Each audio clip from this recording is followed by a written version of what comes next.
What storytelling is, you're giving a speech, and it is as if you're giving a speech to kindergartners, or a little story. It's called storytelling, like you're giving a story, telling a story to kindergartners. So we do have a lot of speakers. This is a 5-minute performance.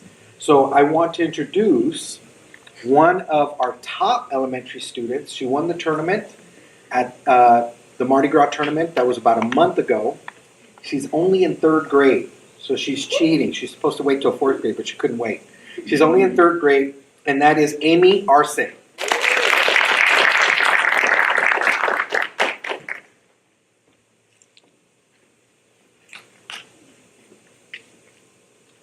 What are little boys made of?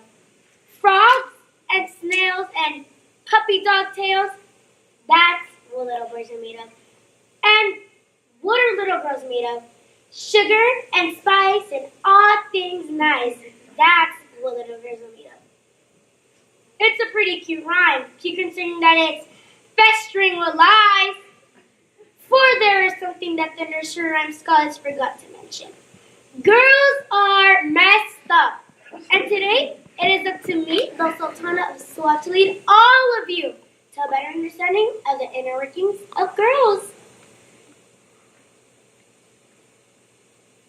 As Crystal Wren once said, all women bring something different to the table, and we have to appreciate them all. This holds especially true in the following piece, which illustrates how all women are truly special. In fact, they're just like pizza. Some are Hawaiian, some are Italian, and most come with extra toppings. And just like pizza, women are always bound to make your cholesterol go up. Girls, by case in town. First, appearance. Something that all girls are never satisfied with, yet still love to show. No matter what a girl says, she wants to have her picture taken. No, I don't want to be in it. I look so gross. And once a memory stick full of pictures are taken, you know she's going to post them on her Snapchat, Instagram, Facebook, and Twitter. And if a girl's going to post her pictures online, you know there are going to be little captions depicting her hatred towards her own appearance. OMG, I hate this picture. Everyone in it looks so cute but me. What am I doing? My face, my arm looks so fat. When trying to characterize a girl, one quality always seems to show through.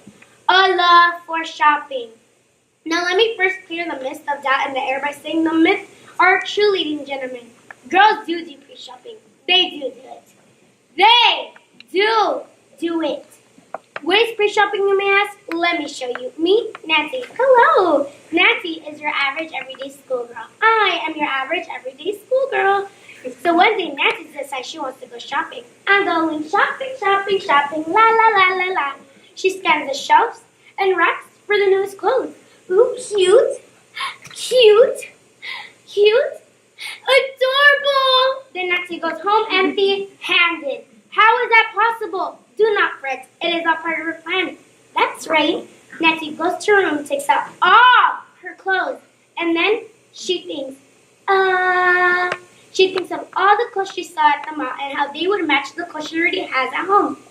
Ooh, that cute tank top I saw at the mall would totally go with this skirt. And those shoes. It's so perfect! Upon finding the perfect match, Nancy then returns to the mall on the same day. Why do girls do this? Why do they put themselves to the torture of parking at the local mall twice in one day on a Sunday afternoon? Duh, because I'm worth it. If her religion, the mall would be her temple. Or a pagoda. Or maybe even a mosque. Let's watch in the Passion of Christina. Hallelujah, hallelujah, hallelujah, hallelujah. Attention all shoppers. There's a sale at Abercrombie and Fitch. My baby! Sorry. Orange Julius? Thank you.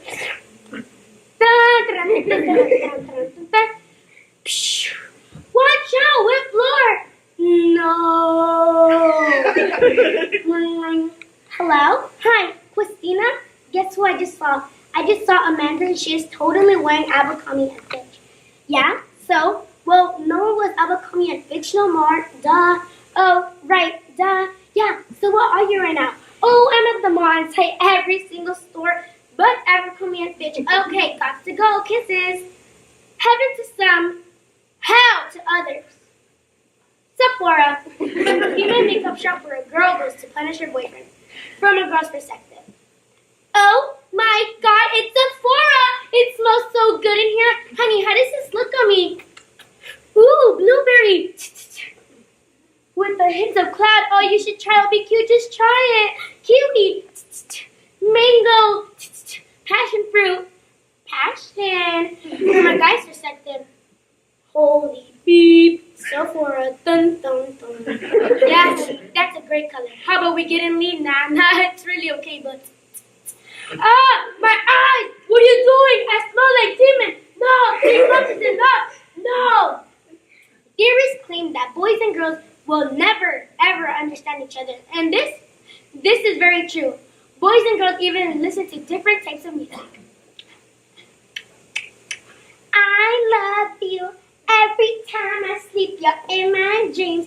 You give me wings. Butterfly kisses, caterpillar nibbles. You're fuzzy and cute. I love you. Boys and girls even care about different types of things. Did you hear the news? Brad Pitt and Jennifer Aniston totally broke up. No, they didn't. They were so beautiful together. What about their beautiful future baby? Dude, did you hear the news? Kobe and Shaq ain't playing together next year, man. Nah, no way, man. They were so beautiful together. And one final quality is a girl's power to ruin a guy's life through the employment of a conversation deception. This form of trickery is so hard to explain that mathematicians have struggled for years to think of a way to classify it. And they have, with the simple equation of y equals 0, where y is how much a girl truly cares about you. Oh my God, I haven't seen you for like 2 weeks. I'm so interested in all you did over break. Well, I found the cure for cancer. Oh my God, I hate Charlotte. I didn't hate her before, but now like she's really tissing me off. Well, I guess we could talk about Charlotte. Yeah, we definitely should. Well, that is all the time I have for today, but I can bet that every single girl in this room can relate to every single scenario I presented. And every single guy in this room is not very uncomfortable by your presence.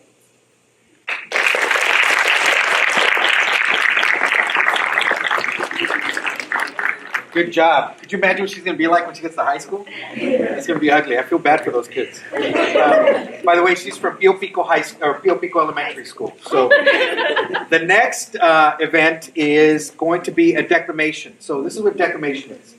Students get somebody else's speech and then they perform it. So if you had Martin Luther King's speech and you performed it, that's declamation. It's somebody else's speech. So they're basically interpreting it in their way. So the next person that's going to come on up, she's from Ala Elementary, and that is Ariana Ramirez.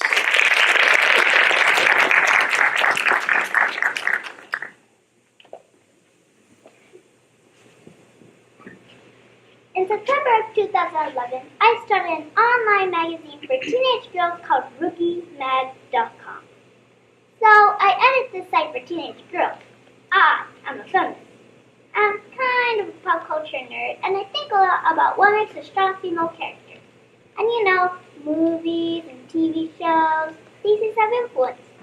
So I think the question of what makes a strong female character often goes misinterpreted, and instead we get these two-dimensional superwomen who maybe have one quality that's played up a lot. But they're not strong female characters who happen to be female. They're completely flat, and they're basically carbon characters. The problem with this is that then people expect women to be that easy to understand, and women are mad at themselves for not being that simple, when in actuality, women are complicated. Women are multifaceted. Not because women are crazy, but because people are crazy, and women happen to be people.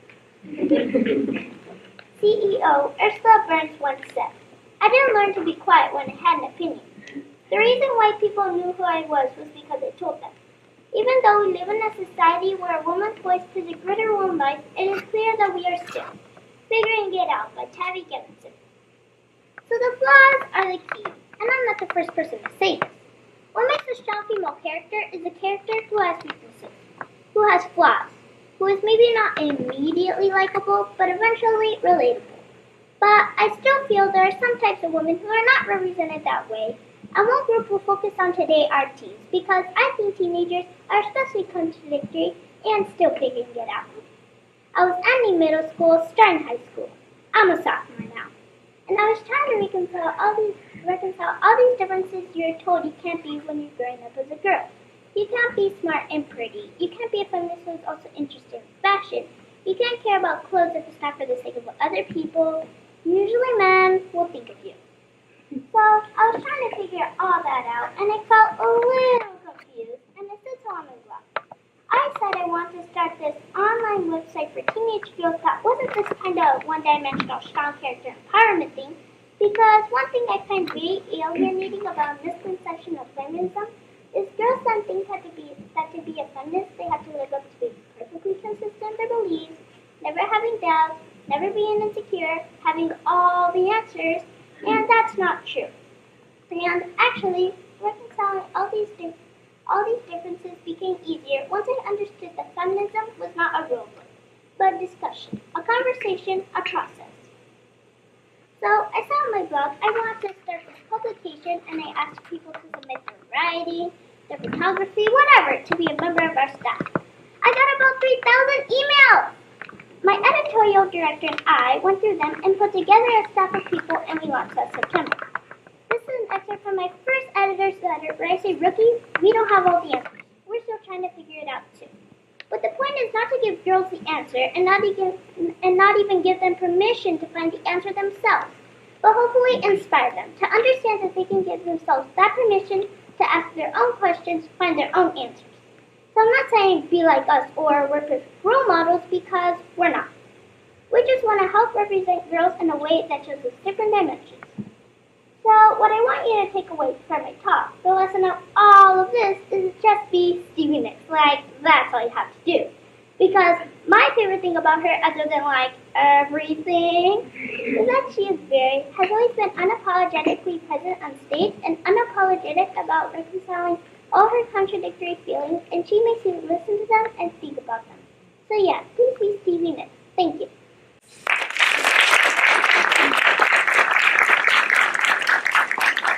She's in 4th grade. So what you saw earlier was an acting event that's called storytelling, and this is a speech. So you see there's different categories for each student. Did you notice she had hand gestures, she made eye contact, and she's memorized. So that's what our students do. They wake up every morning on a Saturday, and they go and brush their teeth, put on a suit, and then they go and do this for fun. Anyways, the next student is another amazing student, a great public speaker. She does what's called original oratory, which is a persuasive speech. She is also from ALA, and that is Alexa Prado.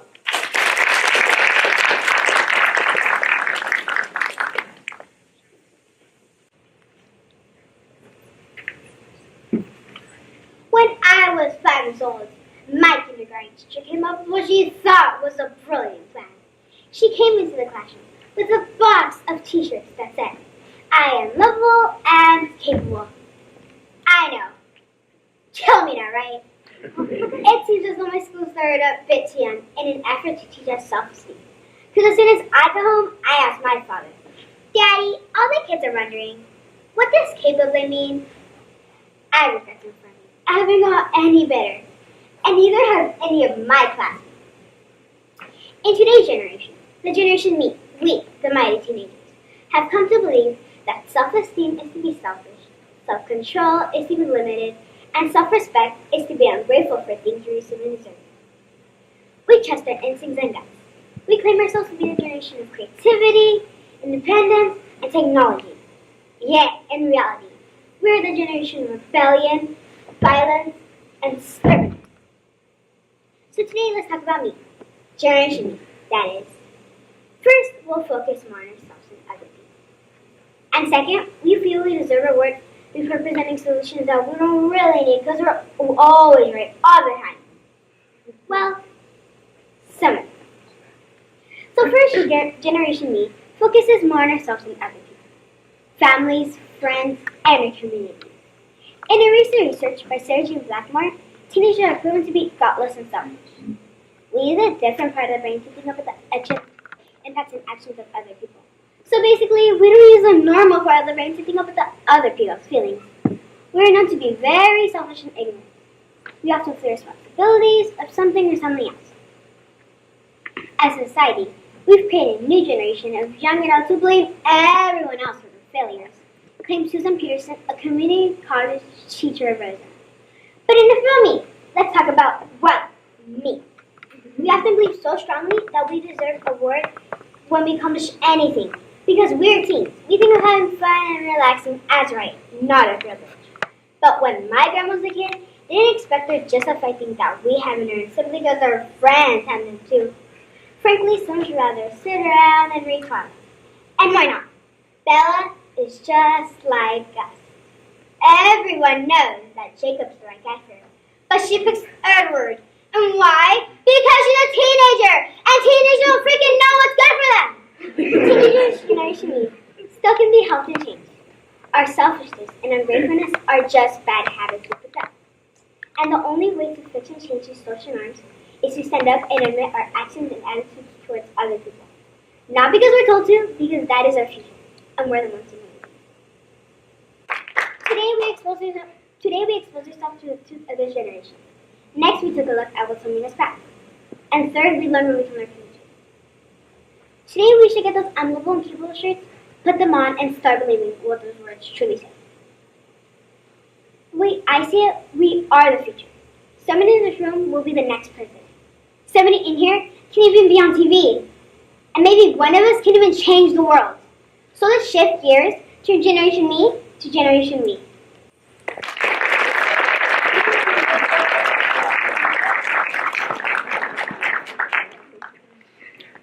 Good work. Oh, I forgot to tell you, one of our speakers that spoke already, she finished, was it first or second at a high school tournament? It was second. Second. She finished second place at a high school tournament and beat all these old high school kids. So that was RC, right? She's like, that was me. All right, our final elementary school student is from Martin Elementary, very poised speaker. I've seen her develop now for about a little bit over a year. And so she went to our summer camp this year as well. And she is going to give you an informative speech. It's a 5-minute speech. And that is Brianna Sanchez.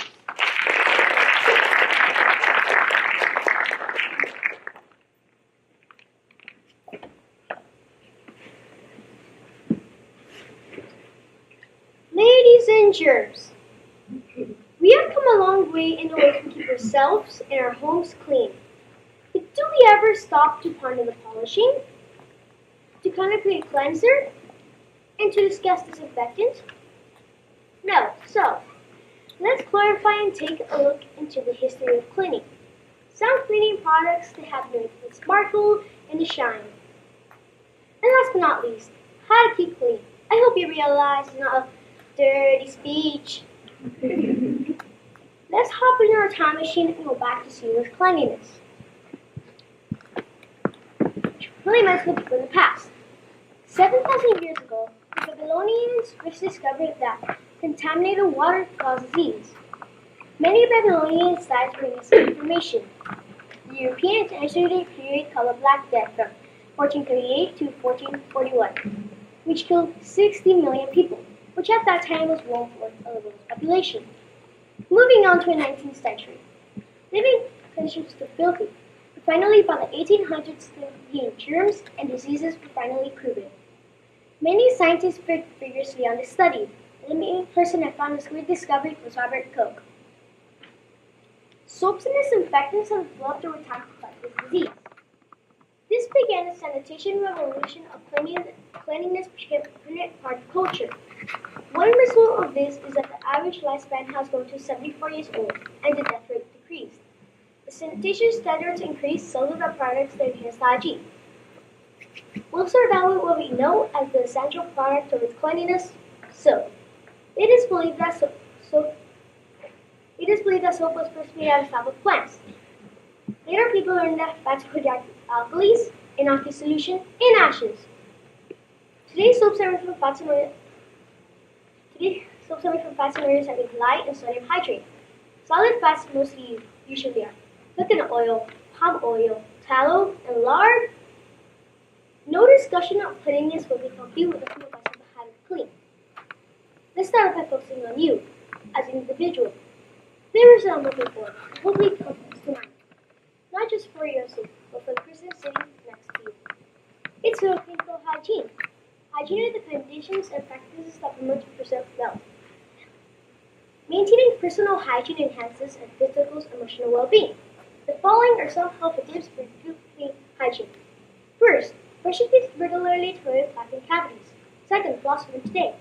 Third, shower or bathe regularly so you can catch diseases and germs that grow in dirt. Fourth, wash your hair regularly so your eyes and ears can become infected from dirt in your hair.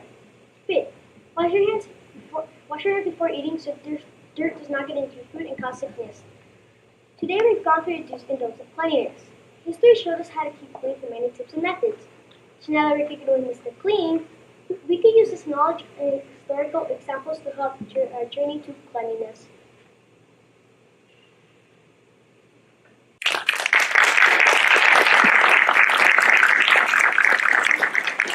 So Brianna, if you touch your hair, you get germs on your hands? If you were playing dirt or you didn't wash your hands? You did. So if you touch your hair, germs stick to your hands from your hair? No, if you touch your hair with your hands and if you don't wash them before you touching something dirty, then you can get germs in your hair. So what if you don't have hair? But what you just watched was, first of all, let's give a great round of applause. So think about this, and this is the part that some people still haven't understood, is they go into a competition and they sit down and they watch 5 other speeches. And just like we learned something about germs today, right? Our students are sitting there and they're watching other kids and they're learning things that you don't necessarily learn in the classroom. But when they come back to the classroom, they can apply those things to whatever they're learning, whether it's science, math, anything else. So they're getting smarter just by sitting there watching as well. So we're going to start with our middle school. And this is an acting event. It's called Prose Interpretation. She has a little black book.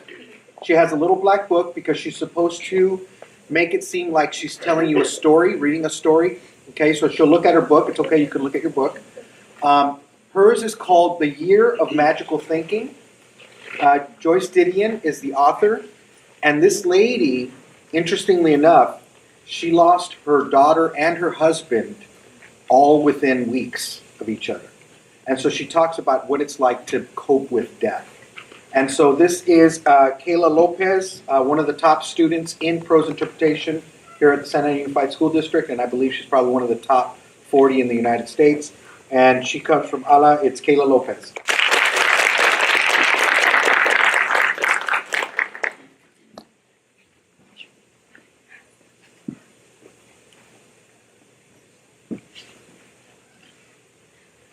Life changes in an instant. You might think you'll see it straight, but you won't.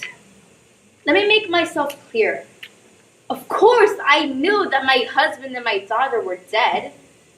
There was just a level on which I believed that whatever had happened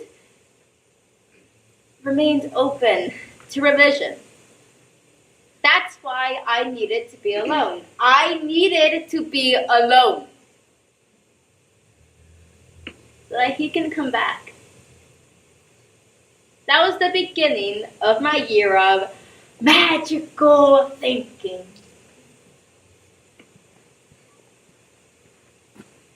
Famous philosopher Socrates explains, the secret of change is to focus all your energy not in fighting the old, but building on the new. For Joan Didion, this was no easy task. After losing her husband and daughter, within the same year, Joan explains her painful past in search of closure. The Year of Magical Thinking by Joan Didion. Life changes fast. Life changes in an instant. Those were the first few words I wrote after it happened. For a long while, I wrote nothing else. New York Cornell was not the first hospital of the evening. The first hospital of the evening was Beth Israel North, where our daughter had been in an induced coma with what began as a flu and is now septic shock. I love you more than even one more day. My husband would say that to her on each of the 5 nights he saw her there, on the chance that she could hear. We came home from the hospital and we discussed whether we should go out or eat in. I said we should stay in, I would build a fire. Fire was the point. Fire said we were at home, we had drawn the circle, we were safe through the night. So I built the fire and I drew the circle. I was at the table making salad. He was sitting across from me talking.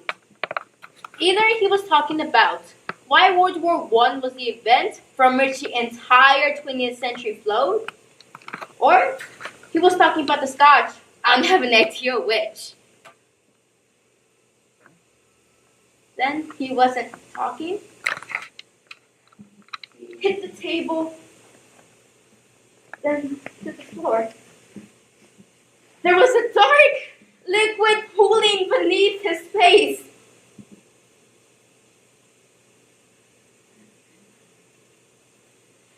Life changes in an instant. You could sit down to dinner and life as you know it ends. There came a day where it occurred to me that I had to give his clothes away. I was not yet ready to address the suits, or the shirts, or the jackets. But I thought I could handle the shoes. So I got the shoes and he stopped at the door of the room. I could not give away his shoes. I stopped for a moment. Then I realized why. He would need his shoes if he was to return. Magical thinking is a phrase I learned while reading anthropology. Primitive cultures operate on magical thinking. If thinking. If we sacrifice the virgin, the rain will come back. If I keep his shoes,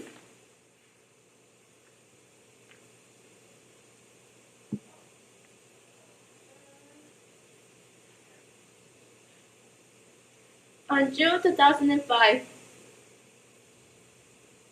my daughter had gone to the edge of death. Don't let the broken man catch me, she would say when she was 3 or 4 and woke from a bad dream. I told her, when the broken man comes, hold on to the fence and do not let go.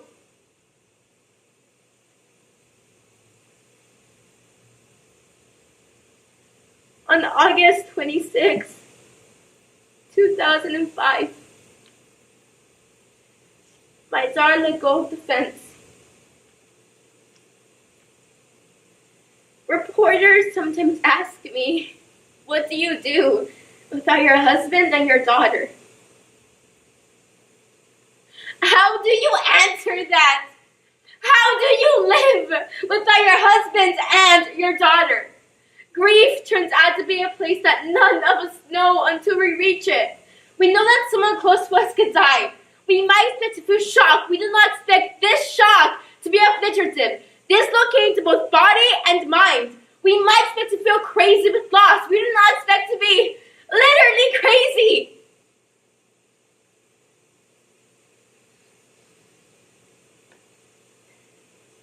People like me who believe that their husband will return and need his shoes. And here lies the heart of the difference between grief as we imagine it and grief as it is. The unending absence. I think about swimming with John, my husband, in that cave in Malibu, the swell of the clear water, the way it changed. The tide had to be just right. We had to be in the water when the tide was right. Each time we did it, I was always afraid of missing the swell, of missing the chance. He never was. You have to feel the swell change. You have to go with the change. He taught me that.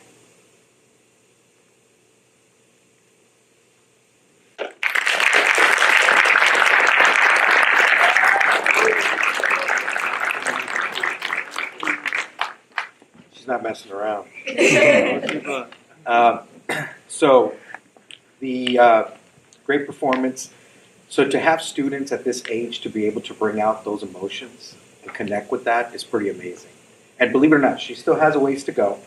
She knows that, and that's what speech does, is we improve and we continue to learn. This next student is a student that I'm very proud of because I've known her now for almost 2 years, and she was very, very quiet. If you would have thought that this young lady was going to get up in front of people and talk, you would have said that I was crazy. Not only does she get up in front of people and give speeches, but she wins tournaments. And it is a pleasure to introduce from Villa Fundamental, Stephanie Estrada, doing a declamation.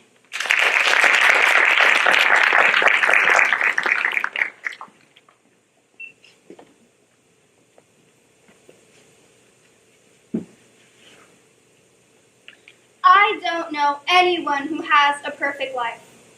Nobody. And I know that every single one of us have our own personal challenges and trials.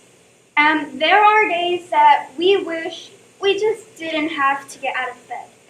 But we all have a choice. We have the choice to stay in bed, or we have the choice to move forward.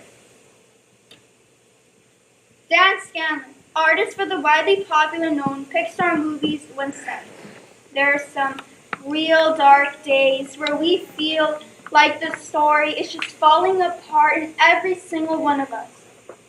But we must learn to move forward, even when we are bluffing, even when we don't quite know what's going to happen next. 74% of children that are abducted are not found alive, meaning that the remaining amount that are found alive remain silent because they are too traumatized to speak up." In a 2013 TED Talk, My Story by Elizabeth Smart, we learned that we must continue to move forward even after the horrible things that happened to us. Elizabeth Smart was a victim of child abduction, and even so, she realized that she shouldn't let that incident control her for the rest of her life. She must speak up for what is right. My Story by Elizabeth Smart. When I was 14 years old, nothing special to add about me. I was just average 14-year-old getting ready to graduate junior high. Very excited. And I remember going to bed one night in a room that I shared with my sister. In a bed that I shared with my sister.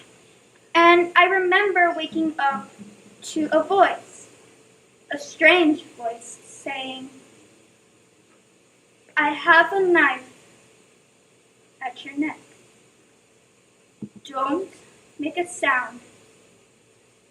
Get up and come with me." That started a 9-month-long nightmare. I remember this strange man taking me up into the mountains behind my home, all but at knife point. I remember walking in and seeing that part of the mountain had been leveled out. There was a tent set up. There were tarps lying in the ground, hanging in the trees. But the scariest part of the whole scene was the woman that emerged from the tent.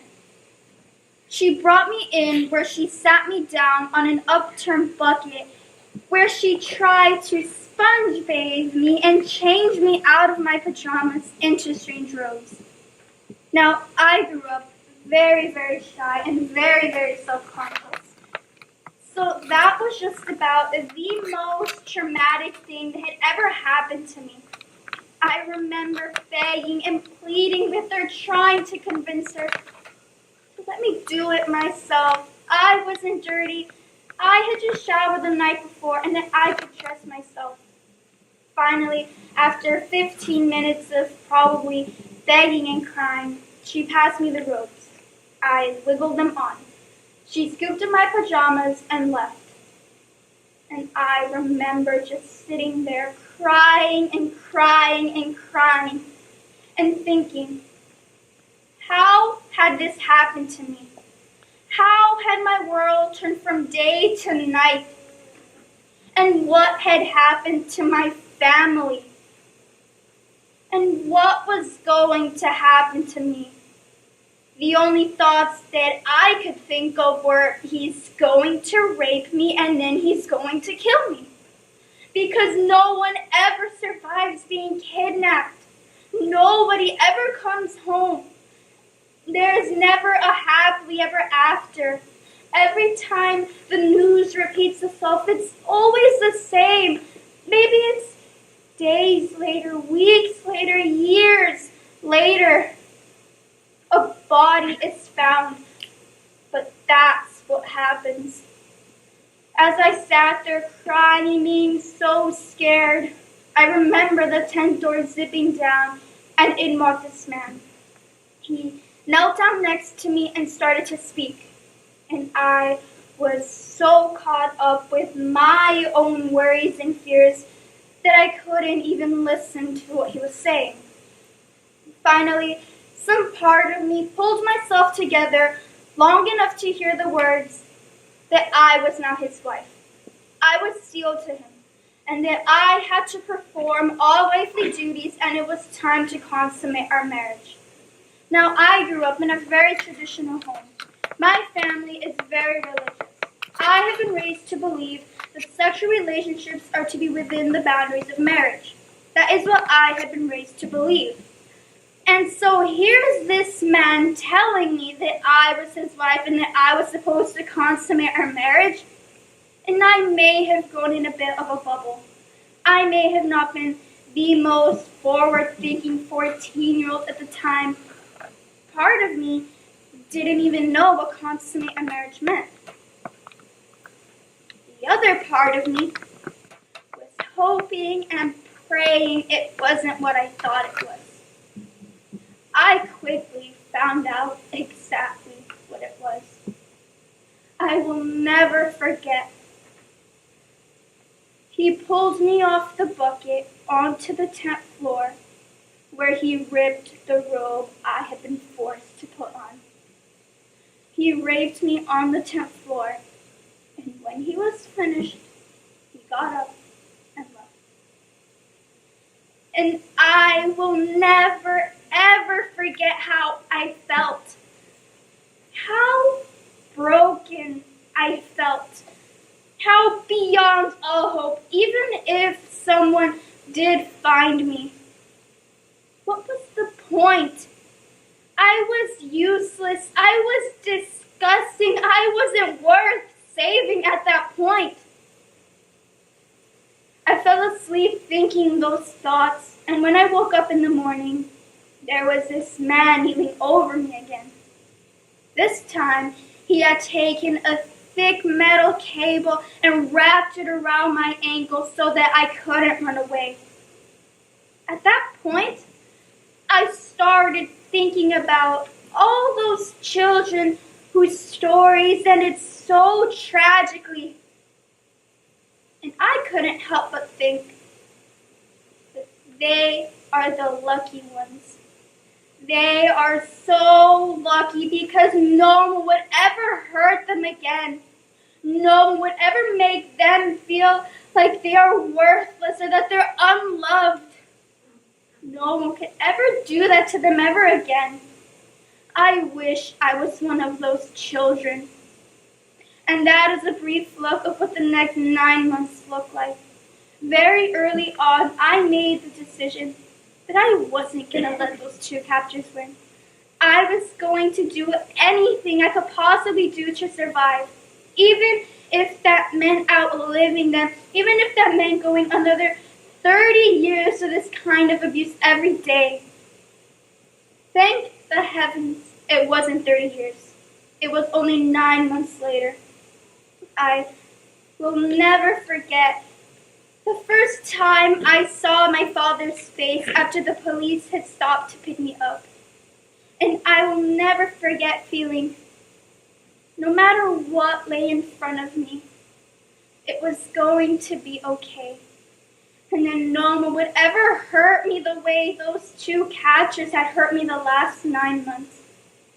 Best feeling in the world, knowing somebody loves you. I know we are all faced with trials, but we have a choice. We can give in and surrender, or we can fight and move forward. And as I've been able to share my story and speak with different people, I have learned so much. And although I would never wish it upon myself, or certainly upon anyone else, I am grateful for what has happened to me, because of what it's taught me, because of the perspective it has given me, in the empathy I've felt for other survivors. I am grateful that I can make a difference. I am grateful that I can speak out, especially for victims of sexual abuse who haven't been able to speak out for themselves yet. So I have to encourage every single one of you. When you are faced with a trial, don't give up, don't surrender, fight and move forward. Because you will never know what you will be able to do with it, the lives you will be able to touch. I am so grateful to be here with all of you today. Thank you.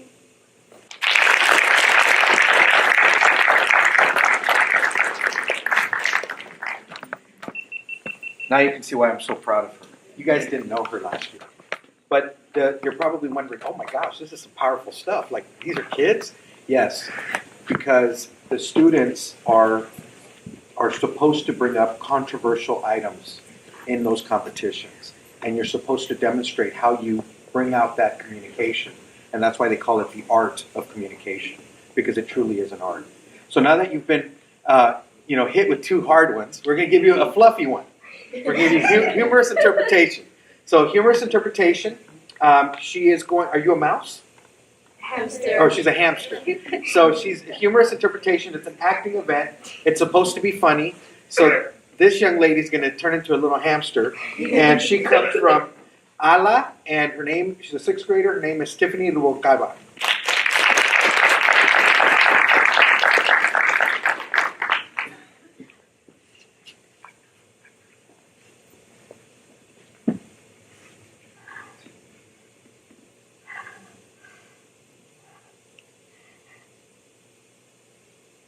I wanted to write a story. Eek!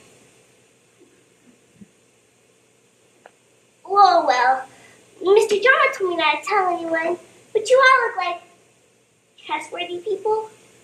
So if you promise not to tell anyone, I guess I can share my story. Hi, my name's Frida. I have 10 brothers and sisters. I was born a cage and I can read and write. I feel like I'm forgetting something. Alright, I remember. Did I mention I was a hamster? Maddie Howe once said, never give up, never stop trying, never stop believing. Your day will come. Freddie is a golden hamster that goes through a wild adventure trying to find the promised land. Although he faces many obstacles during his adventure, he knows to never give up, nor stop trying. I'm Freddie by Dino Riche. My story begins in Sir Pet's Pet Shop. I was born here, blind and bald. But soon I was able to open my eyes to a whole new world. Gather round, Grandma. It's song hour. Hooray, hooray, hooray. Parting Grandma's room. All right. Our story begins with 3 golden hamsters. Grandma, why is there only 3 golden hamsters? Hold your tongue, young one. The 3 golden hamsters came from the promised land. Grandma, what's the promised land? Hold your tongue, young one. The promised land is where all golden hamsters must go to. Grandma, I still don't understand.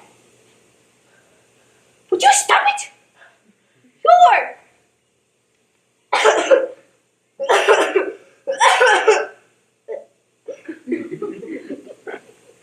And then Grandma went into internal hibernation.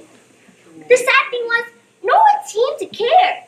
It was at that moment I knew I had to leave the pet shop. I had to find the promised land. But then a man walked in. Hello. He had a mustache. Hello there. What's that? Excuse me, miss.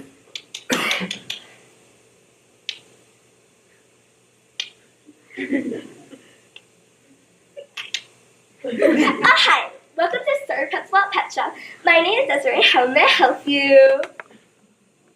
Well, you see, I'm trying to find a pet for my daughter, Sophia.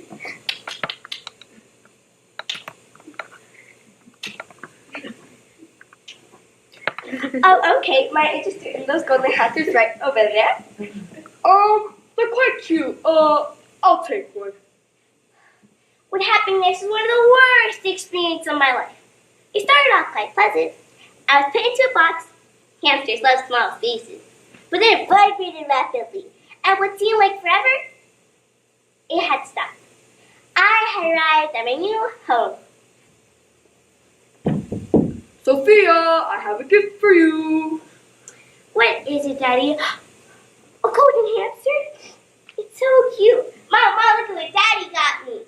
Sophia, a thing like that can bring so many sorts of diseases into this house. A thing like that can carry around rat disease, tar.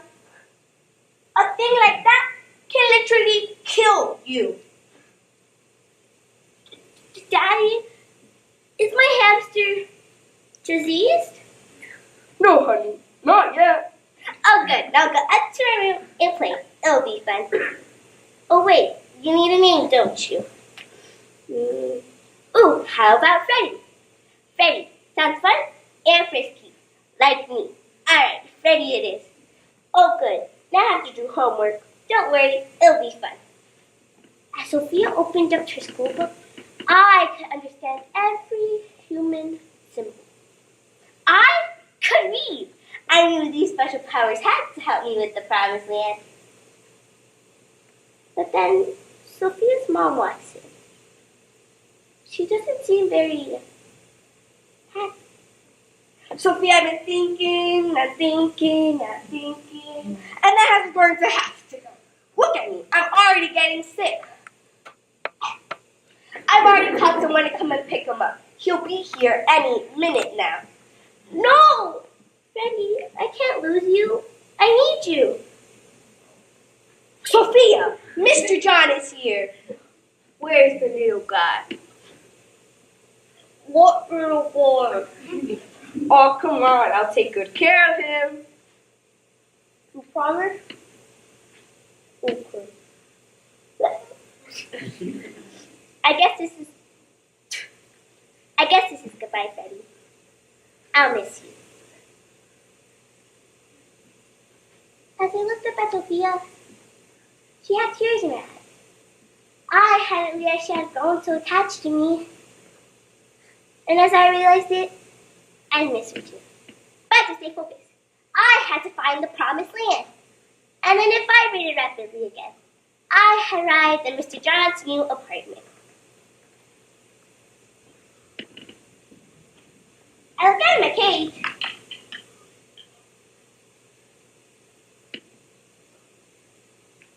And there's books everywhere. I knew one of these had to contain something about the promised land. But then I heard a strange purring noise behind me. Meow. Meow. Meow. Eek! Oh, you must be Freddie. I'm Sir Williams. What are you doing here? Please don't hurt me. I promise I won't do anything bad. Oh, don't worry. I'm civilized. Civilized? What does that mean? It means no one's running my treadmill. Sorry, I had to. But I still don't understand. It means my fights and my keyboard have gone well. You know, stale. No, please don't. Oh, don't worry. I'm neutered. I see that you're quite interested in all these books. May I ask too why? Well, you see, I'm trying to find the promised land. On this promised land. What is it? And then I explained to Sir Williams about the promised land. He said I should ask Mr. John for help. You see, humans have this machine called a map. You go up to a button, push down, and spell anywhere you want. Seems quite simple, right? Psych that and give it a try. I, comma, space. Freedy. I, Freddy. Seems quite simple, but I thought I'd do the trick. Oh, what you doing there, little guy? I, Freddie. Oh, how cute. Ah! Eek! Ah! Eek! Meow. Ah! And then Mr. John went into internal hibernation. I'm just kidding. He passed out. When he woke up, he made me promise not to tell anyone about my special powers. And I know that Mr. John couldn't help me with the promised land, but he can help me with Sophia. You see, humans have this machine called a phone.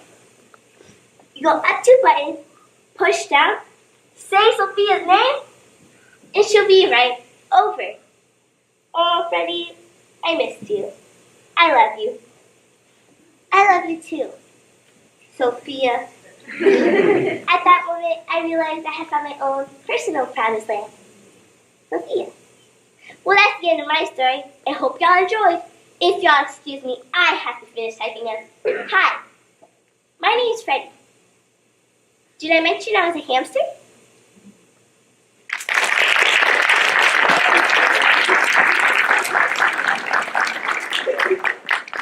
All right.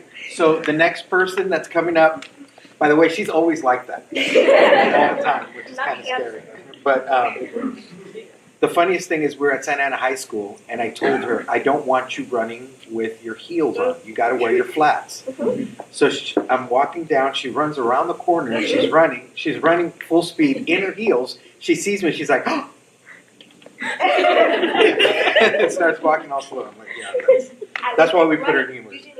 All right, next speaker is from Via Fundamental, and she is going to be performing poetry, and she uses a book too, and this is what I want you to understand. Every time she turns the page, it's a new poem. So she should have a different character for that and the whole bit. She won the tournament at the last tournament that we were just at, the Mardi Gras tournament. It's her second year. She also is a returner from Nationals, and this is from Via Fundamental, Ana Gonzalez.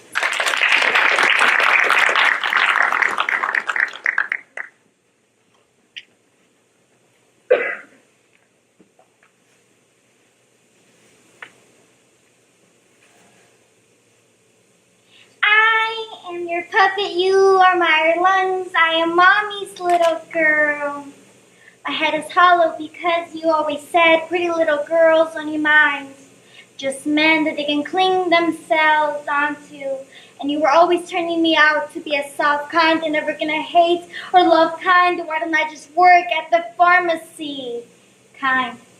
I don't want to be kind. I want to be generous. If I should have a daughter, instead of mom, she's going to call me Point B. Because that way she'll realize that no matter what happens, at least she can always find her way back to me. As a boy, I shared a game with my father. He would knock, knock on my door, and I jumped towards his arms. Good morning, Papa. And my papa would always tell me that he loved me. In a 2014 research study published in the British Journal of Developmental Psychology, authors Anna Asner and Harriet Tenenbaum found that parents talk differently to their daughters than they do to their sons. As a result, parents may be perpetuating gender stereotypes to their own children. Moreover, while little girls are often taught to cover up and avoid unwanted attention, poor behavior by young men is often disregarded with phrases like boys will be boys. Since our children are our future, it is time that we start to focus more on how their upbringings impact societies for decades. Featuring poetry, Knock Knock by Daniel Beatty, If I Should Have a Daughter by Sarah Kay, and I Am Your Puppets by You Speaks. A program arguing the importance of raising both daughters and sons to make the world a better place. I am your puppet, you are my lungs, I am mommy's little girl, but my skin is wooden and grainy from all the chemical bleaching and forming creams. I can feel my internal flesh burning as my body is yearning, starving for nourishment, but you don't cook anymore, Mommy, because you said I don't need to gain another 5 pounds. Instead, you take me out in the public on a leash, as forcing my torso into a corset, stifling each breath as I attempt to become a disfigured Barbie. She's gonna learn that there is hurt here that cannot be fixed by band-aids or poetry, so the first time she realizes that Wonder Woman isn't coming, I'll make sure she knows that she doesn't have to wear the cape all by herself. Because no matter how wide you stretch your arms, your hands will always be too small to catch all the pain you want to heal. Believe me, I've tried. Until the day when the knock knock never came, and my mama takes me on a ride past cornfields. A confused little boy, I enter the room of windows and brown faces. Behind one of the windows sits my father. I run joyously towards my papa, only to be confronted by this window. I knock, knock, trying to break through the glass, trying to get to my father.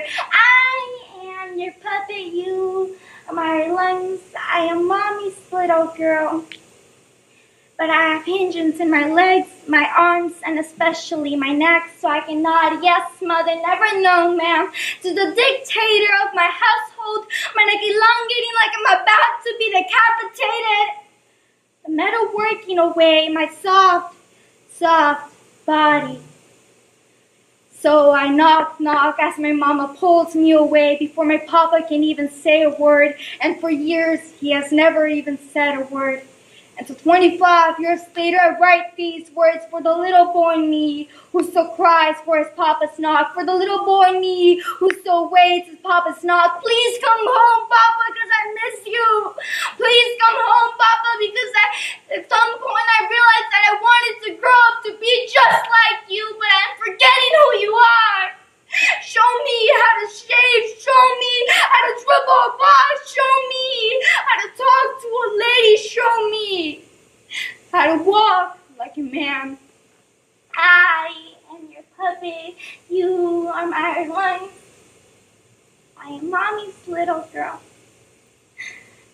I'm sorry, Mother.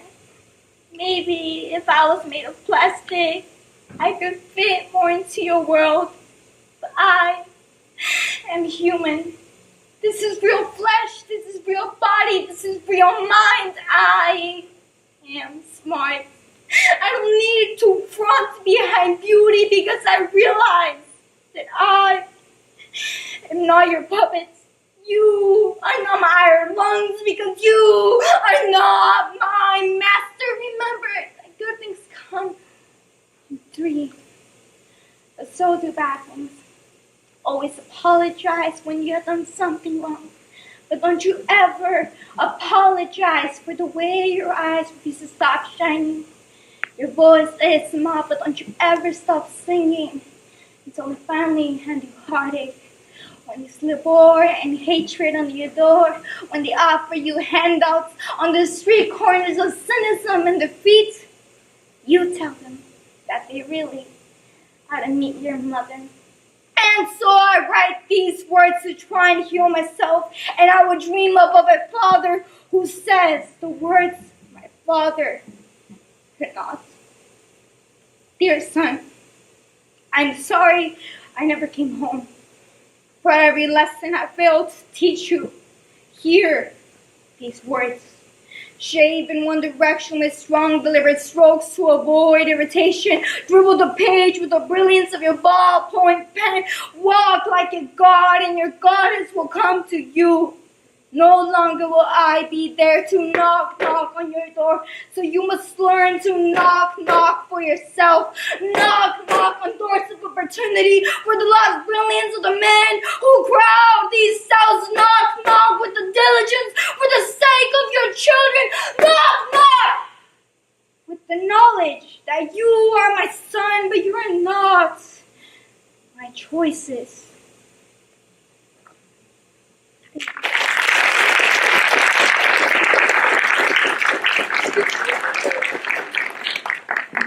Good work. You just have to kind of go. All right. What's so funny is the high schoolers over here are going, oh my God, they're going to compete with us next year? Great work. Great work. I want to take a moment. I don't know if you've noticed, but there's a lot of VIA students and ALA students. And that happens because those teachers put in a tremendous amount of work. So I don't know if Mr. Lord is here and Ms. Candy Pillow. Can you please stand up if they're here? Over the VIA coaches. And Ms. Barbara Hogan. I know she's in here somewhere. Oh, there she is.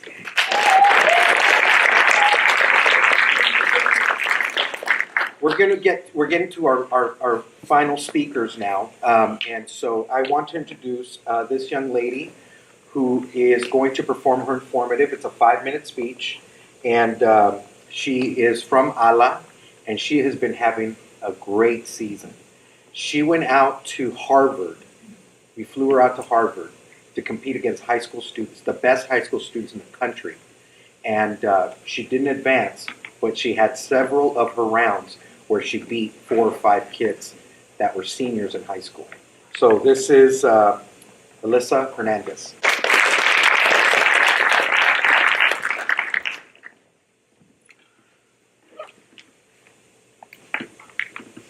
In September of 1944, Hitler's troops cut off the supply of coal and food into the northern Netherlands.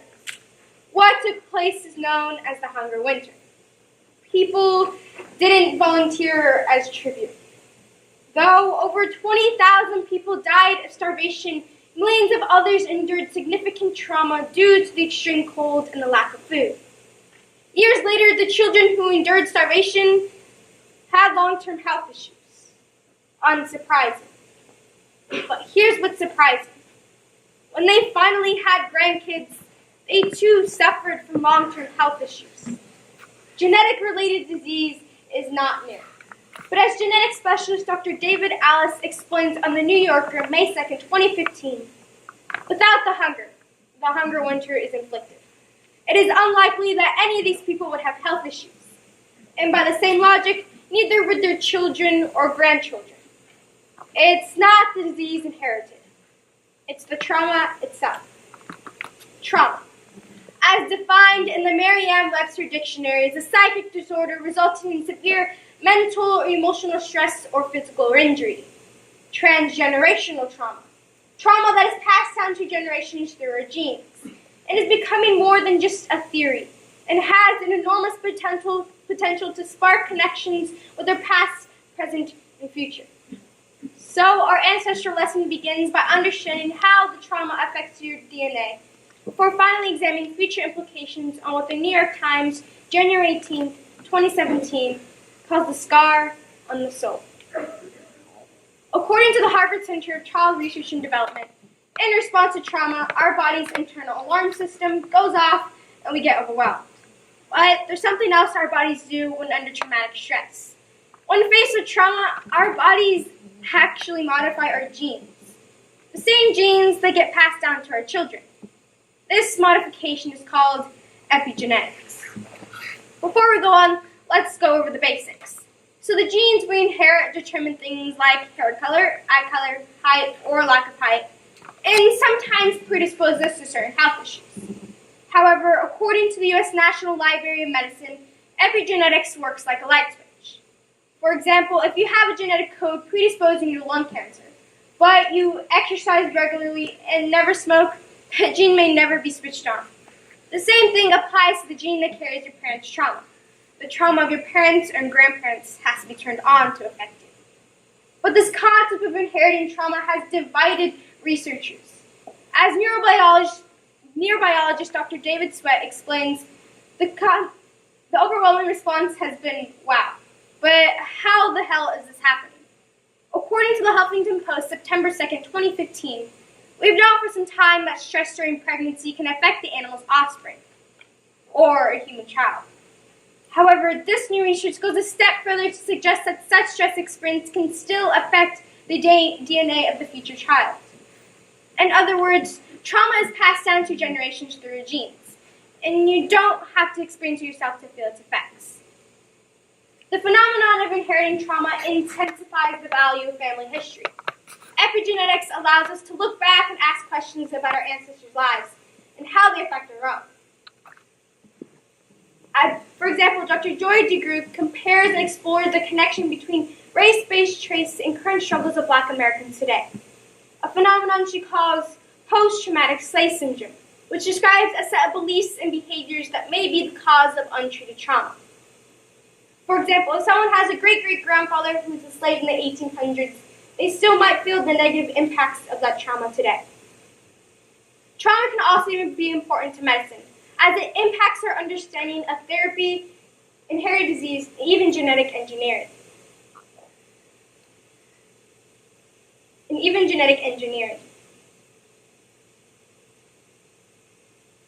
According to PBS, August 31st, 2017, Karen Sonberg, daughter of a Holocaust survivor, was relieved when she found out that inherited disease can be a potential cause of her anxiety and stress disorder. Next, most of us here are between the ages of 11 and 15. But regardless of age, we are all vulnerable and inherited a dose of trauma. Something that is historically not discussed now becomes necessary for our health. Today, we've discussed how the existing research of inherited trauma is being applied, its applications, and what it means for future generations. And the concept of inherited trauma asserts the value of our ancestors' experiences, as well as our own as we pass them down. The Hunger Winter showed us how trauma is being implied in generations through our genes. Though it might be already too late for us, it can be an instrumental tool in how we address this issue for the future of our children, for the future of our society.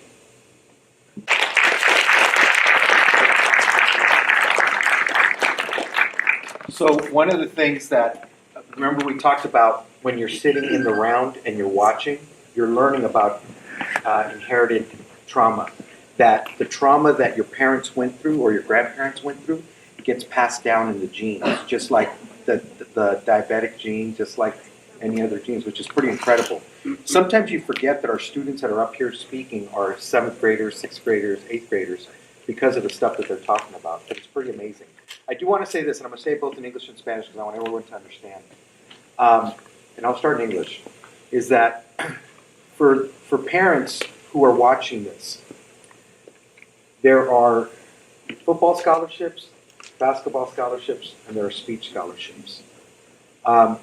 My son is he performs in speech. He goes to Orange Coast College. He's going to perform here in the next show. The school he's going to costs $24,000. The scholarship he just received is $20,000. What people don't know is that all of these students who are here have the ability of getting college scholarships. That's why in the summer, I hire the college coaches to come here to work with our students. That's how I did it. And I grew up here in the city. And that's how I made it through college, was through this activity. And that's why I'm so passionate about having it here for our Santa Ana students. Jacqueline Weber, who's right in front, who is out there and she coaches at different places, was one of my former students when I was teaching at Fullerton. And she went to college the same way on a speech scholarship. What you're seeing right now is just the beginning. For many of these students, this is their first year. For most of them, it's their second year. Imagine where we're going to be in a few more years, especially for those students that are in 8th grade that are going to high school. My fear is if you don't go to a speech school, you are not going to see the full potential of that student and where they could get to and the amount of scholarship money that's going to come their way. Lo que les andaba explicando es de que hay becas de fútbol, de béisbol, de básquetbol, pero también en este evento de speech hay becas de speech. Mi hijo ahorita está en la Orange Coast, acaba de agarrar una beca de $20. La escuela donde él va a ir cuesta $24,000. Quiere decir que nada más tiene que pagar $4,000 esa colegiatura. Y es por eso que les digo a los que tienen niños en elemental o en junior high, piensen a cuál escuela van a ir, que vayan a una escuela donde tienen este programa, porque si los remueven de ese programa nunca van a ver hasta qué nivel ellos pueden llegar. So I say that as we go into the last one. So this is we have this next person coming up, and then we have 2 high schools. So I want you to see the high schools. You're going to see a different level too. But this student we also brought to Harvard. She's one of our top students. She's undefeated. No one has beaten her this year. And she is doing an acting event called Dramatic Interpretation. And she goes to Manuel Esqueda, K through 12, and that is Destiny Seca.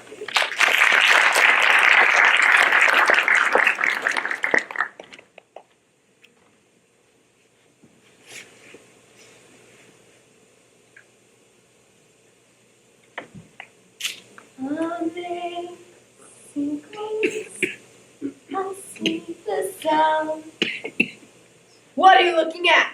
What are you looking at? Always looking and looking. Want to see what I'm writing here? You know what I'm writing here? I'm writing the Bible. That's right. You read the Bible, don't you? Well, I wrote it. Only it ain't finished yet. First, I gotta cross out all the words that's reprinted there, so nobody gets the Bible mixed up with the New York Newsday. You know why I'm writing the Bible? God told me to. God and the little infant Jesus told me to.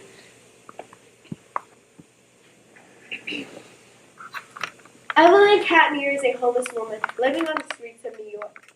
As she reminisces on her life, she questions the choices she made to help her become who she is now. Through the eyes of Evelyn, we are reminded to be thankful for what we have, because most of us are just one paycheck away from becoming bums.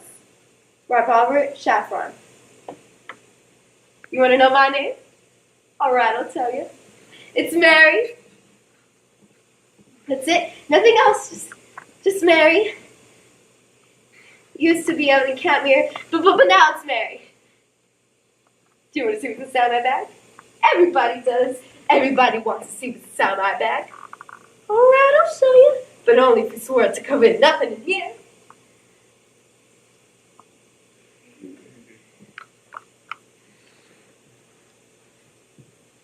Here. This here is sacred vestments. Jesus wore this at the Last Supper, and then he gave it to me. Isn't it beautiful? It glows. That's holy light. Do you want to touch it? It heals. Do you want to touch it? Don't even try. Your manners. Oh. This here is Jesus' lucky keychain. He blessed us.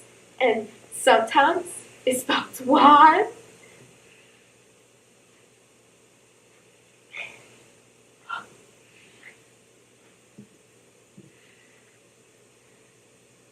This is him. The beautiful infant Jesus himself. Not him, his image. My beautiful baby Jesus.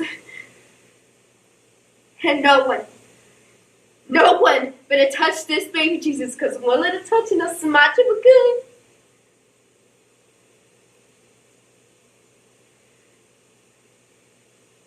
I don't know when I stop living my life. And my life started living me. My mother was a Christian. A Bible-studying fine Princeton, highly a Christian. I remember the day, the night of her conversion. I was on a couch, and she tore into the apartment. She was out of breath. She ran around turning on all the lights in the room, and the light in the bedroom, and the light in the little half kitchen. And I got up and I asked her, Mom, why are you turning on all the lights? You know it hurts my eyes. She rushed over to me and pulled me off the couch, and she said, Evelyn, we're going to get down on our knees, and we're going to pray. And we're going to pray that we may always live in light. The clean, pure, holy light that falls down us from the Lord in heaven. I didn't know what praying was, really.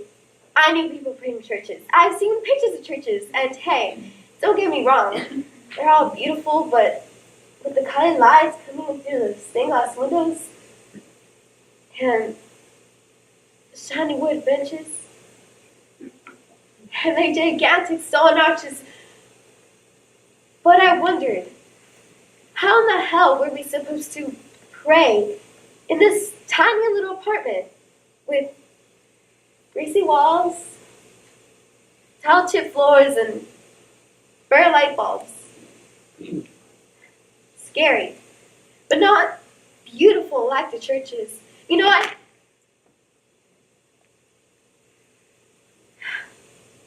All my mother wanted was a man that wouldn't leave her.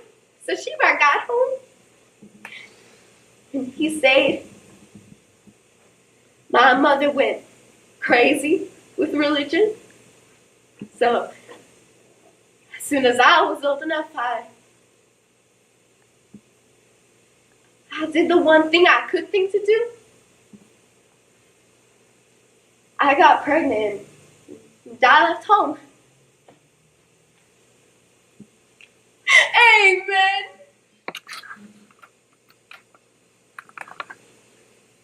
What? What you think I'm a freak show? Don't look at me. I was in the convent. I was in the convent for a long time. I was in the convent because I had to. Because of the evil I seen. You know what I seen? I seen a woman. A terrible, cruel woman with a child, a baby, a little boy.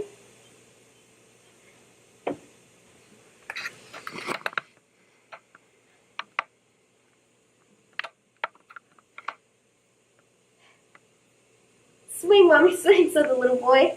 The woman picked him up under his tiny little arms and put him on the swing. All dressed up in the blue romper she spun for him herself. It was a beautiful day that day. The sun was so bright and loud, louder than all the evil in the world. So loud it shut out all the evil in the world. Swing, mommy, swing. So she pushed him, gently. So gently she pushed him, he swung away from her, and back to her again. Higher, mommy, higher. He laughed. And oh, how she loved the sound of his laugh and the pure yellow light. It was magic. How he swung away and back, away and back, and always back. So she pushed harder, and he laughed harder, and she laughed at him, laughing so hard, and she was pushing so hard, and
Amazing grace, how sweet the sound who saved a wretch like me.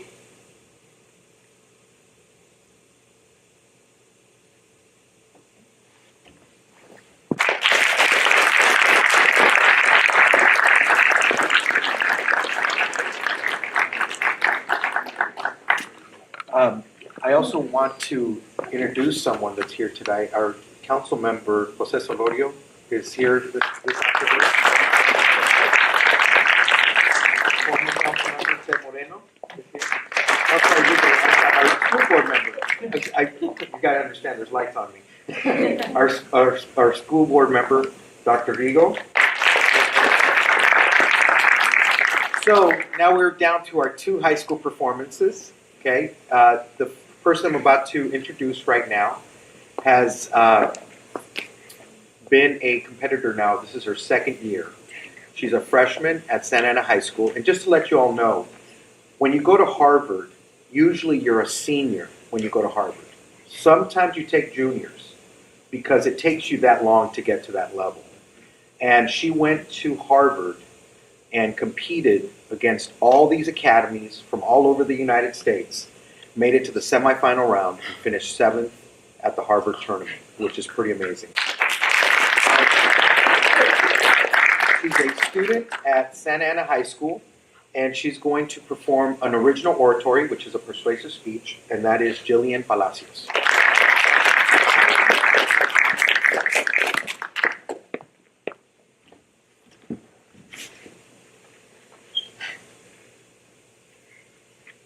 Remember that one time you found the perfect grape? It was a nice sunny afternoon and you had just gotten back from a long day at school. You were looking for a snack, so you went into the refrigerator and got yourself some grapes. It was then when you found the Beyonce of all grapes. Perfect shape, perfect color. It was just flawless. Do you remember how just as you're about to devour that grape like no other, you dropped it? And do you remember how it felt like your whole world was ripping at the seams because you were seconds away from having the best grape of your life, and in a flash it was suddenly taken from you? And I know what you're thinking. Jillian, wouldn't I have just used the 5-second rule? No, you nasty McNasty! Not only is that unsanitary, but also you'd be too upset mourning the tragic loss of your grape. Okay, so maybe you don't like grapes as much as I do, but the reality is we've all experienced a similar level of disappointment. Merriam-Webster Dictionary defines disappointment as the feeling of being defeated in expectation or hope. And according to Psychology Today, we've become really bad at managing it. So today we will delve into the causes, effects, and solutions to our disappointment dilemma, so that you can learn to recover from the loss of your Beyonce grape. Life is full of disappointment, ranging from being promised a job, only to find out they gave it to someone else, to coming to the crushing realization that those Yeezys you've been wanting, yeah, they sold out. Regardless of how you experience it, disappointment stems from 2 main causes: reliance and expectations. The previously mentioned Psychology Today points out, we develop fixed ideas on what will make us happy and believe only that will make us happy. This happens to everyone! From me, thinking that the only thing that will fill my 14 years of life is if I get a 1 in this round. To adults, thinking that their hard work in college will pay off with a rewarding career, only to find out that their communications degree can only get them a job at Sizzlers. At least, that's what my coach says. It's natural for us humans to want things. When that want turns into reliance, we put ourselves at a bigger risk for our disappointment to be detrimental. The second cause of disappointment stems from having high expectations. If you've ever seen any episodes of My Super Sweet 16, then you've probably seen the destructive effects of expecting a red Porsche and only getting a white one. Okay, So that's extreme. However, Forbes on August 11, 2016 outlines 8 expectations that will ruin you. Among these is expecting something will happen quickly or at a time convenient for you. I'm not saying it's bad to have expectations. I'm just saying they need to be realistic. Doing 5 push-ups won't get you that beach-ready body, and you won't land a Hollywood role by your first audition. Being unreasonable of our expectations is the most avoidable cause of disappointment. No! No, I am not done with my speech. How disappointed do you feel right now? Well, that was a lot easier to demonstrate, but I guess we'll better understand the both positive and negative effects of disappointment. According to the Huffington Post, April 15, 2017, the more we face disappointment, the more unhappy, unmotivated, and stressed we become. Which also sums up the effects of homework. But unlike homework, at least I hope, is that these initial negative feelings often lead towards coping mechanisms such as alcohol, or grapes, grape alcohol, wine. You know what's really disappointing? Forensics. It's kind of like going into a zoo expecting to see a giraffe, and you leave with a ballot that gave you a 6, because the judge didn't like your shoes. Competing in this activity, we experience disappointment almost every weekend. I don't need a source to explain that. Sadly, the disappointment may lead to loss of motivation, quitting, and missing out on this beautiful thing we call speech. Fortunately, for every action, there's an equal and opposite reaction or opposite effect. Contrary to popular belief, disappointment does have its benefits. Australian National Review, January 29, 2015, points out, disappointment allows them to become more level-headed and wise when it comes to having high expectations. It also helps us determine the key factors we need in order to be our happiest. I found out the other day that 16.4 million people believe chocolate milk comes from brown cows. And then I had an epiphany. That's why we have Trump! In a world of these facts exist, anything is possible. The light has been shown, and we can now move on towards making our path to true happiness. So we know what causes disappointment, and we know how it affects us. But we still need to know how to cope with the loss of our great Beyonce. Fortunately for us, my homegirl Sophie Henshaw has the answers in both personal and tactical solutions. On a personal level, manage your emotions and avoid taking disappointment personally. You were probably disappointed that I cited Sophie Henshaw as my homegirl, when really she's just a clinical psychologist I met on Google. It's important we realize that more often than not, people's intentions aren't to disappoint us. That we need to be more conscious and reflective of our emotions. If we can learn to acknowledge when we feel disappointed, because we will, we can then start to take the steps towards making our disappointment beneficial. The second solution to our disappointment dilemma explains the tactics towards using our disappointment to our advantage. It takes 3 simple steps. Review expectations. Take a big picture perspective and try again. Maybe you want to be on MasterChef, but your specialty dish is Honey Nut Cheerios. Maybe you want to write for the Huffington Post, but you don't know the difference between your and your. Disappointments come in all shapes and sizes, but it's important that when we do come across them, we take a step back and realize there's a reason within our disappointment that has its own mini solution. Big or small, personal or technical. Didn't get that one in that round? Practice harder and try again. Didn't get that role you wanted? Practice harder and try again. Disappointed in your marriage? Try again! Our president's done that twice. Disappointment is a part of life. Only we get to decide whether it improves our life. One day we'll all be old, and one day great Beyonce will be raisin Beyonce, and one day we'll all look back at the things we have and haven't done. Don't let disappointment be one of those things. It'll only disappoint you more. Today we discuss the causes, effects, and solutions to our disappointment dilemma. Whatever happens next, I won't be mad. I'll just try again.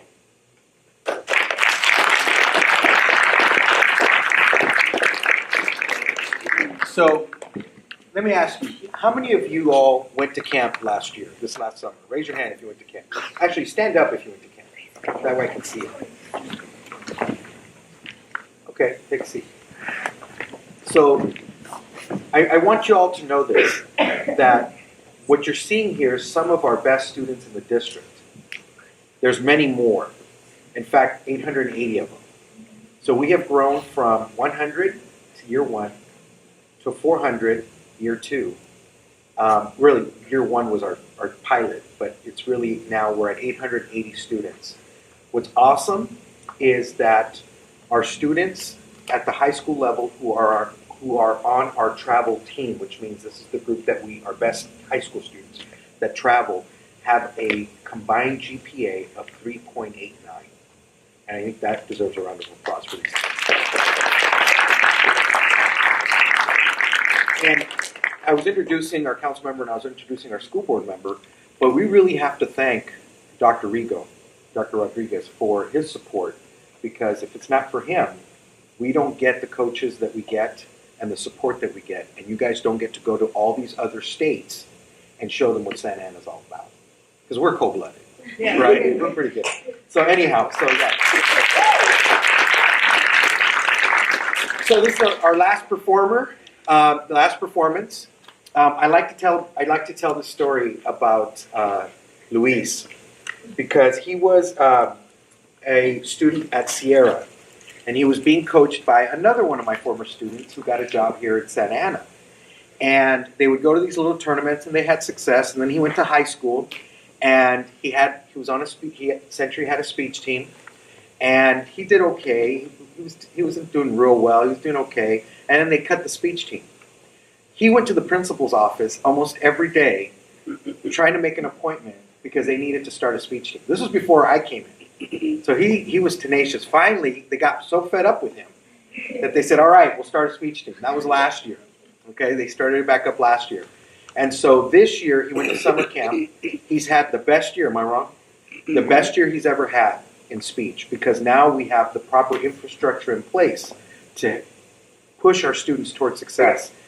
He had a great tournament at Harvard. I was so proud of him, because what a way to end his Santa Ana Unified School District speech career. After doing it himself for so long, to have an infrastructure now behind him, he went to the double octave final rounds. That event in dramatic interpretation, what you saw Destiny do up here at the high school level as well, there were over 400 students.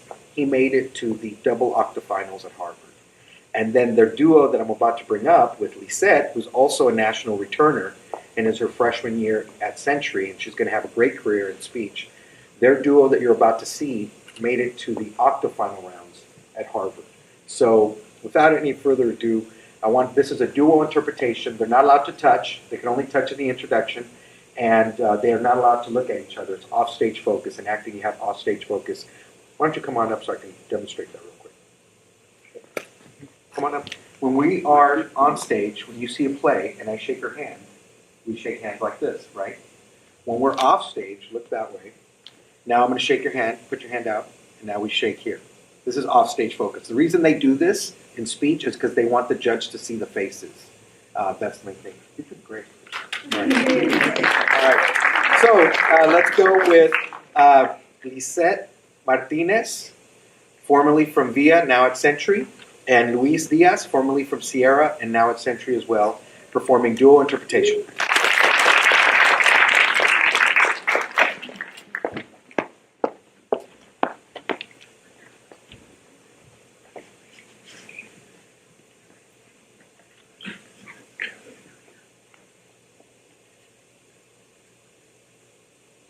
This is the story of Boy Meets Girl. The boy, Tom Hansen, grew up believing that he'd never truly be happy until the day he met the one. This belief stemmed from early exposure to sad British pop music and the total misreading of the movie The Graduate. The girl, Summer Finn, did not share this belief, since to the disintegration of her parents' marriage, she'd only loved two things. The first was her long brown hair, and the second was how easily she could cut it off and feel nothing. Tom met Summer on June the 18th, almost immediately. She's who he's been searching for. This is the story of boy meets girl. Oh, you should know upfront. This is not a love story. Day Day 240.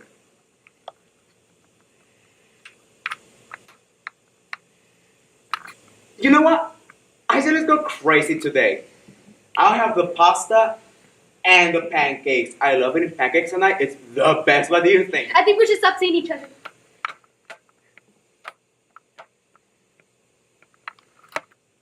Just the pasta.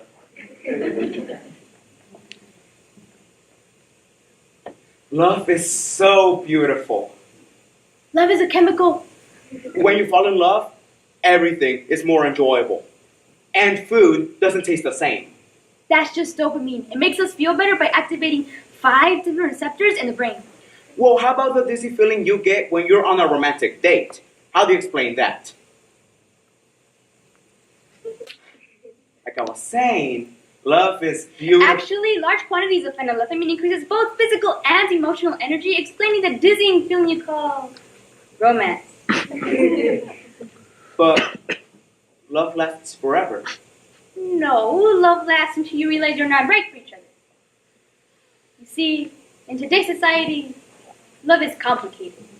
Our culture has dismantled the definition of love through the exposure of Disney and Hollywood ideals. And when we don't meet those true love standards in films, we question what it means for us to fall in love.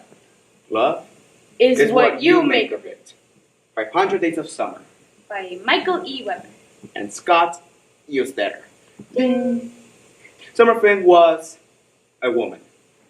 Height average, weight average, shoe size average, slightly above average. For all intents and purposes, Summer Finn, just another girl. Except she wasn't. The Smiths. I love the Smiths. I'm sorry? I said I love the Smiths. You have good taste in music. You like the Smiths. To die by your side, such a heavenly way to die. Love it. Ding. Holy shit, day 8. Hey, Hey, Summer, right? Smith fan. That's me, Tom, perfectly adequate. Tom Henson. That was my nickname in college. They used to call me Anal Girl. I was very neat in organizing colleges. Okay, I should we're go on back. Day 154.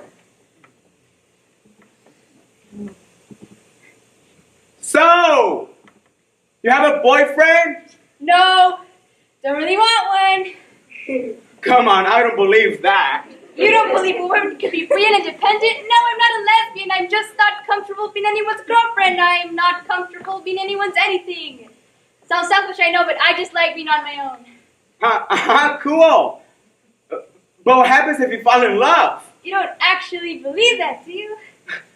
Believe what? It's love, not Santa Claus. What does that even mean? I've been in relationships before, and I can tell you right now, I've never seen it. Well, maybe that's There's because no such thing as love.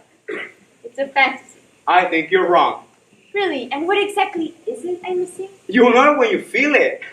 How about we just agree to disagree? I just want to see it first. I'm not looking for anything serious. You cool with that? Yeah. Freak some guys out when I say that. Not me. You sure? Casual. I get it. See what happens. See where it goes. Take Exactly. it No pressure, no labels, no obligations, right? Cool. Good night, Tom. Good night, Summer. Day 185. I mean, that was crazy. Did you see that? I was like, Ollie, and I wowed it up and... Jesus. Hey, what's the matter? I just can't believe Can't believe me? you were so completely uncool back then. Wait, you're mad?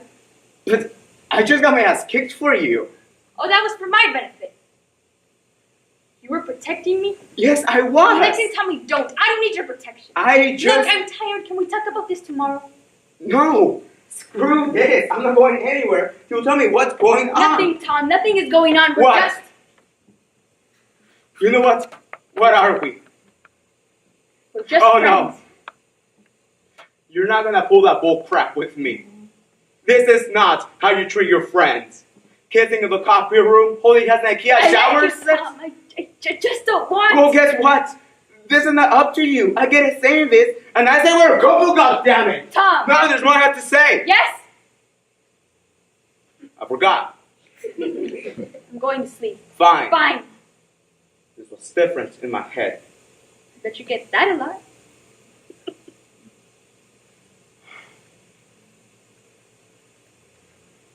I shouldn't have done that. No, Summer. We don't need to label what we're doing. I need I know. consistency.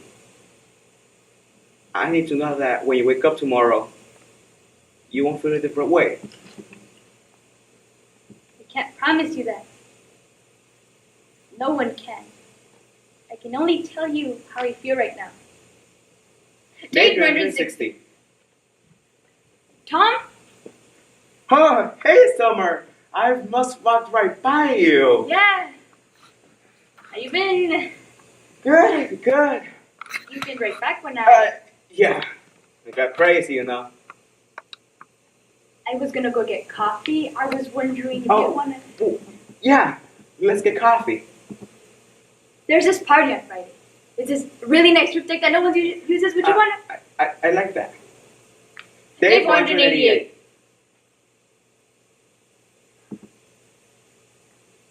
I always liked this place. Ever since you brought me. So, I should probably say congratulations. Only if you mean it. In that case. So you're okay? I will be. Eventually. Well, that's good. Yeah. You're married. Crazy, huh? You should have said something. I know. Last time I saw you, coffee, You hadn't asked me yet. but he was in your life. Yeah. You know, you never wanted to be anybody's girlfriend, and now you're somebody's wife. Surprised me too. I don't think I'll ever understand that. Tom, No, I mean it. It doesn't make any sense. it just happened. But that is what I don't understand. What just happened? I just woke up one day and I knew. You what? What I was never sure of with you.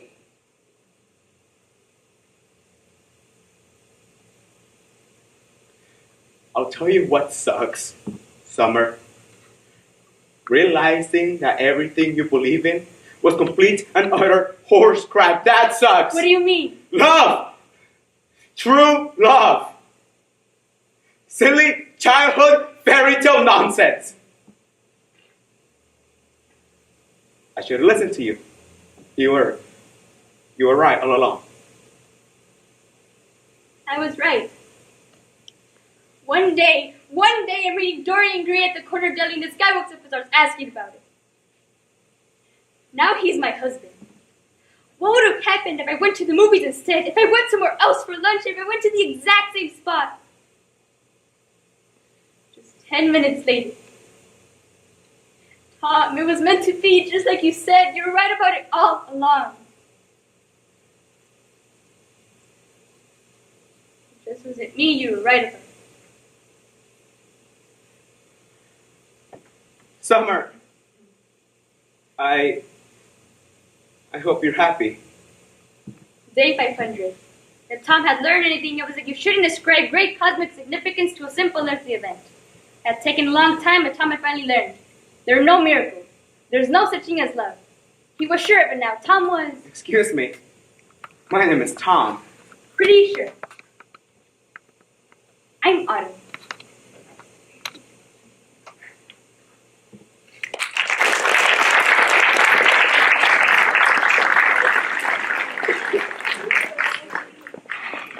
All right. So you've seen the difference from elementary scripts and performances, middle school and high school.